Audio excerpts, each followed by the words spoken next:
اللهم يا من لا تغلق دونه الأبواب، يا من يرجى في الشدائد الصعاب، يا من على العرش استوى، يا من خلق فسوى وقدر فهدى وأعطى كل شيء خلقه ثم هدى. نسألك بأسمائك الحسنى وصفاتك العلى اللهم فرج عنا ما نحن فيه. اللهم عليك بمن عاث في الأرض الفساد، اللهم احصهم عددا واقتلهم بددا ولا تغادر منهم أحدا. اللهم منزل الكتاب مجري السحاب هازم الأحزاب اهزمهم وانصرنا عليهم يا قوي يا عزيز. اللهم زلزل الأرض من تحت أقدامهم، اللهم زلزل الأرض من تحت أقدامهم. اللهم إنا نجعلك في نحورهم ونعوذ بك اللهم من شرورهم. اللهم شتت شملهم، اللهم فرق جمعهم، اللهم أنزل بهم بأسك الذي لا يرد عن القوم المجرمين. اللهم أنزل بهم بأسك وعقابك.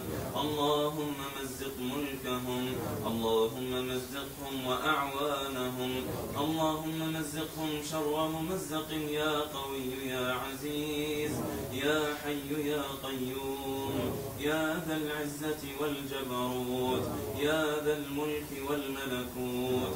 اللهم تقبل شهداءنا وشاف وعاف جرحانا. اللهم إنا نستودعك أسر المسلمين في كل مكان. اللهم أمن خائفهم وأطعم جائعهم واكس عاريهم. اللهم قهم شر الأشرار وكيد الفجار. اللهم احفظهم بعينك التي لا تنام. اللهم ردهم إلى أهلهم سالمين غانمين. اللهم ألف بين قلوبنا، اللهم ألف بين قلوبنا. اللهم انزع الشقاق والنفاق من صدورنا. اللهم وحد صفنا، اللهم وحد كلمتنا على البر والهدى. اللهم ول علينا خيارنا ولا تول علينا شرارنا. يا سامع كل نجوى، يا منتهى كل شكوى، برحمتك يا أرحم الراحمين.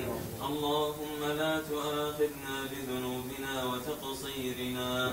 اللهم لا تؤاخذنا بما فعل السفهاء منا. اللهم لا تردنا خائبين ولا عن جنابك محرومين. وصل اللهم على نبينا محمد وعلى آله وصحبه وسلم.